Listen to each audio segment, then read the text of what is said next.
Gabriel is there, repeating his message. Muhammad, you are the messenger of God. And I am Gabriel. Once the angel was gone, Muhammad, peace and blessing be upon him, struggled for home. When he finally arrived, he was shivering. He asked Khadija to cover him. He told her everything he had seen and heard. He told her he feared for his sanity or that he had become possessed.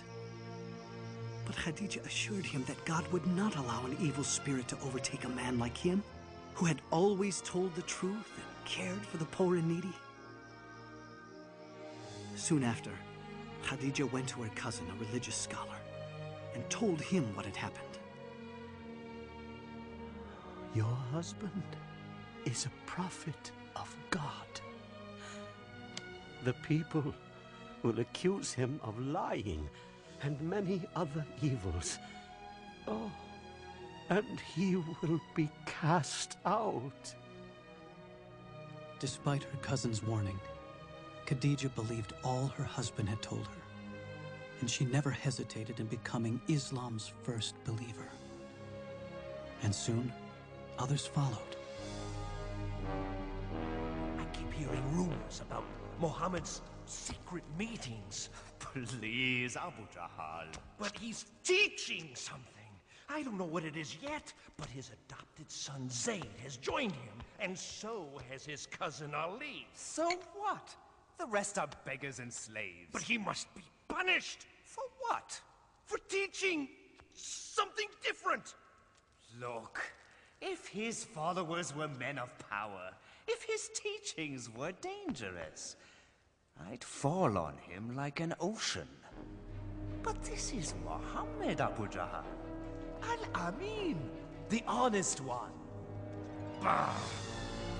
For 3 years, the Prophet, peace and blessing be upon him, preached in secret.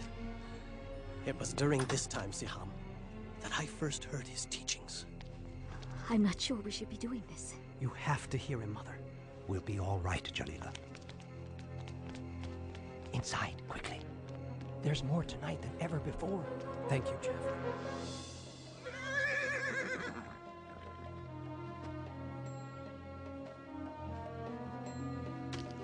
Where do you go every night? To hear a prophet of God.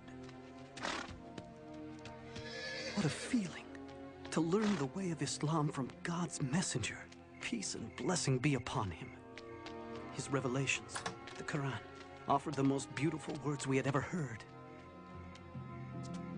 He taught us, all the gods of Mecca are powerless. There's only one God, the God of Abraham, Moses, and Jesus. And you have to surrender everything to him. There's no such thing as rich or slave in the eyes of God. All are equal. And the poor aren't to be put down and despised. They're to be cared for. The Quran says, in the name of God, the merciful, the compassionate, the most honored of you in the sight of Allah is the most righteous of you. Women aren't possessions. They're God's creations and just as important as any man. Respect them. The earth is a gift from God. Treat it gently. You are its caretaker. And remember, you will all be judged according to your deeds. Many became Muslims that night. We showed our faith with a simple pledge.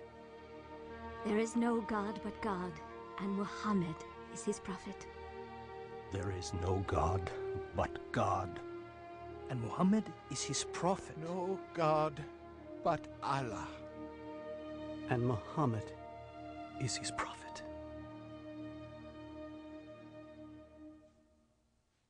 You won't believe it, Amhal. He says all men are created equal in the sight of God. You have to take me to him. I knew you would see the danger of Muhammad's preaching. Of course I see it. He must be stopped. You cannot stop Muhammad. What? Bilal, come back. You'll be whipped. They can whip my body, but not my soul. Fine, then leave your soul there, but get your body back here. What do you know about Muhammad? I know he is a prophet. Prophet? You see? It spreads like a disease. The gods will punish you for those words, Bilal. Muhammad says the idol gods are powerless. Huh? Powerless? Powerless, he says. A slave says all the gods are powerless. Now, what do all of you say about Muhammad's harmless teachings? Our nephew preaches against us, Abu Talib? We also believe in an almighty God. Well, yes, but we don't say all the rest are worthless. What harm can be done by it? Those who listen to him are the poor and weak. Not all. They have been joined by Abu Bakr. Oh, yes. Muhammad's mighty friend has also deserted us. He's only one man. No! He is the first spark of a flame that must be extinguished. Yes! If Muhammad's preaching becomes popular and the gods are abolished, there will be no pilgrims. And if there are no pilgrims, there will be no more us.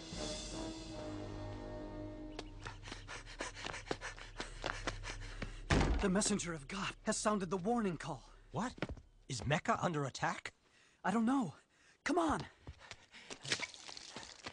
Sumaya, come to the Kaaba. Hurry! Yes, sir.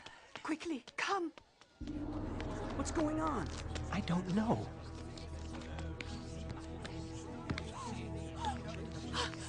There he is. Up you go. See the messenger of God, Huda? There!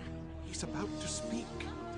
And then the prophet, peace and blessing be upon him, said, "O people of Mecca, if I told you there is an army behind the hill coming to invade us, would you believe me?" We would believe anything from you, Muhammad. You've always spoken the truth. And so he continued, "O people of Mecca, I beg you, abandon your gods and worship the one and only God. Save yourself from the fire of hell, for I cannot keep you from God's punishments. I am only like the man who sees the enemy coming and goes to warn his people of the approaching danger in order to save them." Our nephew is making a fool of us. Stop him, Abu Talib. Woe to you, Muhammad. Have you assembled us for this? Isn't it wonderful? Do you believe this man? Oh, yes. Every word. He's leaving the hill. Let's go join him. How dare you betray Mecca? What? The gods aren't good enough for you? We'll protect you, messenger of God. How dare you insult the gods? Prophet? Lock arms. Don't let them hurt the prophet. Stay together. Don't let them through. You cannot do this, Bilal.